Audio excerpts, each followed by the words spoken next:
Okay, let's begin. Hey there. So I've been getting requests, actually a lot of requests of on how to improve your handwriting, someone's handwriting. So according to me, there are not more than 10 points I'll be discussing. So number one for me is consciousness. So if you intend to improve your handwriting, you need to be conscious while you write. So whenever you write, you need to be conscious that yes, I have to write beautifully. Just that thing in the mind, because while writing, once you focus on the content, the consciousness on the letters goes away and you are only focused on the content. You are hurriedly taking down notes, or if you are copying something, you are hurriedly doing that, or if you are writing something out of your mind, just thinking and writing, then also if you're focusing only on the content and not on the way you write, then that thing slips away. So you will end up with your normal handwriting. And as as I have been trying to do it for myself since a long time. I've tried at the beginning of the page, the letters are okay, and then starts to, the quality goes down and down and down. So that is the thing. Number two is speed too. Okay, so if you're writing too quickly, then you will lose the again that consciousness to write beautifully. You will only be writing quickly, and you will be in a haste to finish it. To write beautifully, you need to maintain a proper speed, neither too fast nor too slow.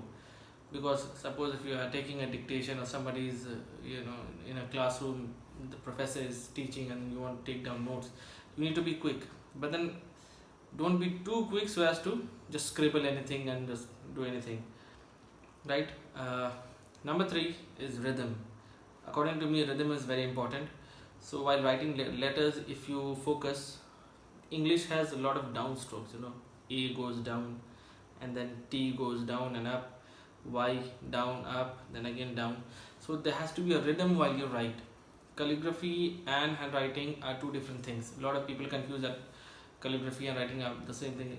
I am very bad. My handwriting is very bad normally, but calligraphy is different. When you do calligraphy, you follow the rules, okay, and then you have a rhythm. So this thing is taken from calligraphy. If you have a rhythm of writing properly, spacing the letters proper, up down, then you will end up writing beautifully, hopefully, if you try.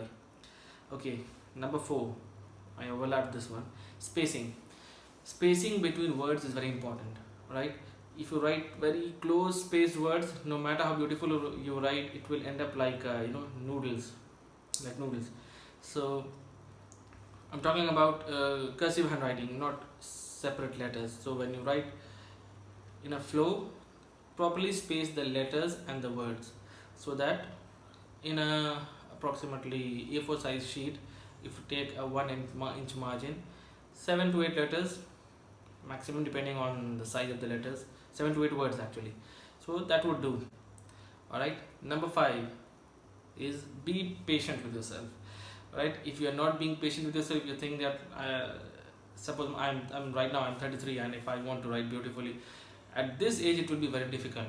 When people when with kids, it's very easy. They adapt. Just like for a bonsai, it's small, you can turn and twist it, but then once it hardens, you can't turn and twist it for plants or bonsai, whatever. In the same way, it's with humans. The kids, you can easily mold them, you can easily make them do it, but then once you grow up, it's very difficult to make yourself write beautifully. So you need to be very patient with yourself. Okay, number six, this is the important one. Tools. Now a lot of people say tools are very important. Like for a photographer, a camera is a camera, right? Right now I'm shooting on my phone. I don't have professional gear, but the content is important. So for a photographer, the content is important, how he portrays the shot he has taken. All right, same way goes with handwriting also. The way you write is not that much dependent on the tools. You don't need to go all fancy on high end or expensive pens and expensive paper and expensive inks, things like that. But fountain pen is recommended.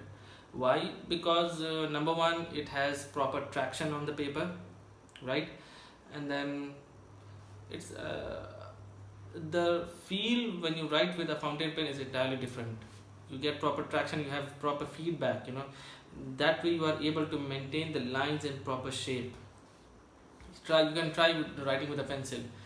Try writing with a pencil and a ballpoint pen. Same letters, same words. You will end up writing with pencil beautifully. Why? Because pencil has a lot of traction. The friction is enough to make you write letters properly in proper shape. Pen. So ballpoint pen and roller balls and gel pens are very, the last. I would keep them last in the list. Number one is fountain pen. If you use that, it's very good. If not, whatever pen you're using, again it depends, upon the availability and what you're doing. So you don't need to go all fancy of 500, 800 rupees pens. You don't need to go there. Normal pens, you can go for a Camlin fountain pen. It will be very easy. So that is very important. Have proper tools for practicing. Okay. The drawback with fountain pens is that if you don't have a proper paper, it will bleed and ink will go through paper from you're writing on this, and ink will come on this side. So that is the thing, you need to be careful. If you're using fountain pens, the paper should be of good quality, at least 75 GSM. That will do. Okay. Number 7, nib width and letter size. Now I write small letters. Okay, so I use my pens with either fine nib or a medium nib. Depends on manufacturer to manufacturer. Some medium nibs are fine for some, and some fines are extra fine for some. So you have to check for yourself which nib size, that is the nib size the pen works for you. For rollerball people of high tech, not high tech actually, rollerball and gel pen people, you can see that there is written 0.5 mm or 0.7 mm. So that is the width of the lines you make with that pen. So if you have big handwriting, if you write big letters, large letters, use a broad nib, and if you write small letters, use a fine nib or a medium nib. That is also very essential, because if you can try writing with a bold marker, if you write normal handwriting, then you see it will all get jumbled up. So if you write with a bold marker, you have to write big letters. In the same way, it goes for pens also. You have to choose the proper nib size that fits your handwriting, right? So that is also very important. Number 8, I think I overlapped this one also. A pen is a pen, alright? Tools don't matter at all. You can write beautifully with a pencil also, you can write beautifully with crayons also. Depends on you, how you want to force yourself to write beautifully.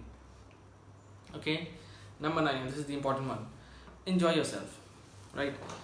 So when you write, you must enjoy yourself. Enjoy writing. If you take it as a burden, then no matter how much you try, it won't come out. Alright, so enjoy yourself. And the last one, number 10, practice. Simple as that. The more you practice, the better you will be. So you practice as much as you can, and then that's it. Nothing much. That's all I have to say. Thanks for watching. Hope this was useful. And have a great time.